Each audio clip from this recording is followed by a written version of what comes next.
Jadi di dalam surat Luqman ayat 32 Allah menceritakan tentang orang yang berdoa ketika ada butuhnya aja.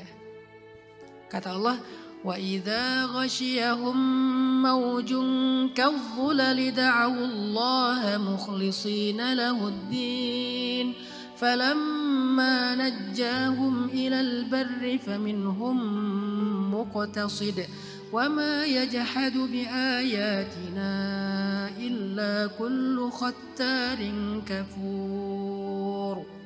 Allah ngasih sebuah analogi tentang orang yang sedang hanyut di tengah lautan.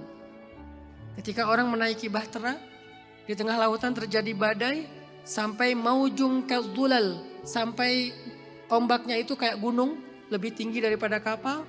Tiba-tiba dia da'awullaha mukhlishina lahuddin. Tiba-tiba dia berdoa, dia beribadah dan tulus banget beribadah kepada Allah. Ya Allah, dia sholat, dia zikir, dia ngaji, dia doa. Kenapa? Karena dia sedang terancam dengan maujung kadhulal, badai dan ombak yang lebih besar daripada gunung. Tapi falamma najjahum, ketika dia udah selamat, faminhum muqtasid, sebagian dari mereka kembali melenceng dari jalan Allah, lupa sama Allah, larut lagi dalam dosa-dosa dan seterusnya. Apa yang Allah ingin sampaikan di sini? Banyak. Salah satunya adalah walaupun Allah tahu hamba ini nanti kalau selamat akan berbuat dosa lagi, tapi saat dia berdoa, Allah mengabulkan doanya. Sebaik itu Allah sama kita. Jadi jangan berkecil hati kalau kita belum mampu solehnya istiqomah banget. Minimal saat kita lagi dalam keadaan susah kita soleh, ya udah coba manfaatkan dulu aja momentum itu untuk soleh. Siapa tahu keterusan nanti. Siapa tahu nanti gara-gara itu jadi dawam. Kita misalnya lagi ada musibah, tahajud selama 40 hari. Biasanya kalau udah 40 hari melakukan sesuatu bakal dawam tuh. Jadi musibah, kesulitan hidup bisa jadi sebuah momentum kita pulang lagi kepada Allah. Dan memang manusia kadang-kadang harus diingatkan dengan cara kayak gitu. Allah sering manggil kita, kadang-kadang Allah memanggil kita sehari 5 kali loh dengan suara azan. Tapi kita nggak datang. Subuh dipanggil as-salatu khairum minan naum. Langsung tarik selimut. Seolah-olah an-naum khairum minas shalah. Tidur lebih baik daripada sholat ya. Allah panggil kita, ibaratnya Allah nelpon kita, kita reject. Zuhur dipanggil lagi. Hayya 'alas shalah.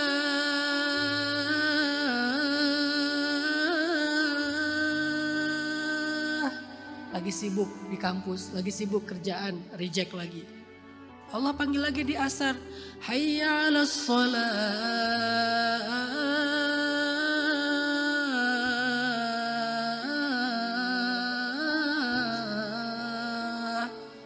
Lagi di jalan baru pulang, reject lagi. Allah panggil lagi maghrib. Hayya 'alal falah.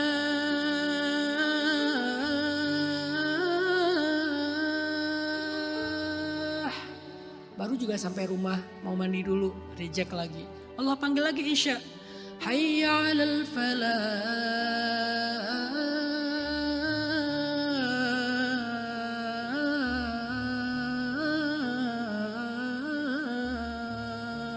Baru mau makan malam, reject lagi. Sehari 5 kali Allah panggil kita, sehari 5 kali kita reject panggilan Allah dan Allah enggak marah. Saking sabarnya Allah sama kita, saking sayangnya Allah sama kita. Besok dipanggil lagi, reject lagi, lusa dipanggil lagi, sebulan, 2 bulan, setahun, 2 tahun. Selalu kita reject panggilan Allah, tapi Allah enggak marah sama kita. Padahal kalau Allah mau marah, bisa aja tiba-tiba kita tuli, enggak bisa dengar. Suara azan tetap ada, tapi kita nggak mampu lagi mendengarnya. Gampang buat Allah, tapi kita masih tetap bisa mendengar. Cuman Allah terlalu kangen sama kita. Ketika kita nggak bisa datang dengan cara dipanggil azan, maka Allah memanggil kita dengan memberikan sedikit ujian. Biasanya kalau udah diuji, pulang tuh. Kapan terakhir kita tahajud? Lagi banyak masalah. Kapan terakhir kita doanya panjang? Lagi banyak masalah. Kapan terakhir kita pakai tasbih digital? Sampai error, sampai ke reset lagi tuh. Sehari sampai sekian ribu, lagi banyak masalah. Kapan terakhir kita sholat dengan bacaan yang panjang? Biasanya setiap sholat pasti bacanya Al-Ikhlas, An-Nas, Al-Ikhlas, Al-Falak. tiba-tiba sekarang Al-Baqarah. Waladhdallin, amin.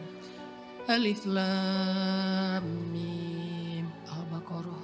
Kenapa? Lagi banyak masalah. Zalikal, Alif Lam Mim, Zalikal, Alif Lam Mim, Zalikal. Qul huwallahu ahad. Balik lagi ke qul huwallahu ahad. Mentok soalnya, hafalannya segitu-segitu aja. Jadi masalah itu kadang jadi momentum buat kita pulang kepada Allah karena Allah kangen sama kita. Gak apa-apa. Memang manusia itu transaksional. Yang membedakan mereka adalah setelahnya. Jadi ketika terjadi, ya udah nikmatin aja sebagai sebuah momentum pulang ke Allah. Siapa tahu keterusan. Siapa tahu setelahnya dawam dan istiqomah. Nanti setelahnya kalau kita balik arah lagi, Allah tunggu lagi. Allah itu gak pernah berputus asa nunggu kita taubat. Yang ada kita yang berputus asa dalam taubat. Kita 1000 kali berbuat dosa, 1000 kali kita bertaubat, 1000 kali Allah mengampuni dan menerima taubat kita. Sepanjang hidup kita berbuat dosa, sepanjang hidup berulang kali kita minta ampun dan dosa lagi, minta ampun, dosa lagi. Setiap kali kita minta ampun, setiap kali itu juga Allah tetap mengampuni dosa kita. Walaupun Allah tahu besok kita akan berbuat dosa lagi.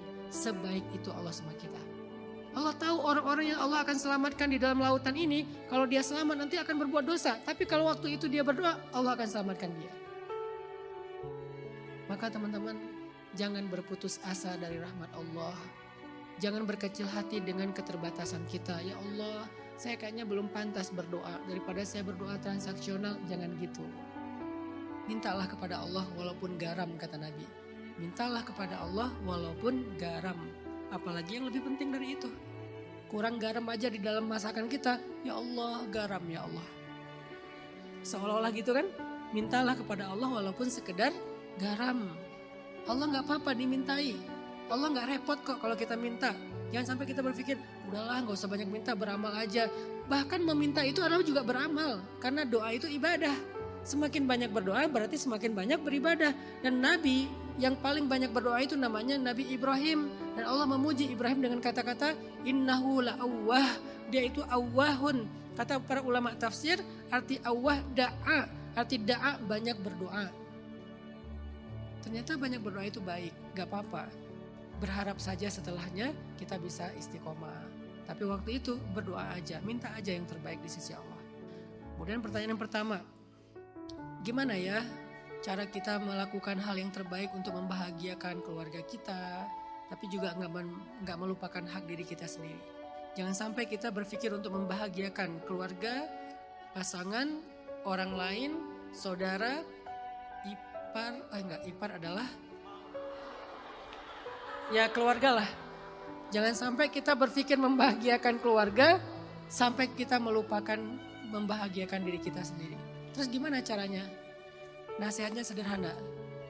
Be the best version of yourself.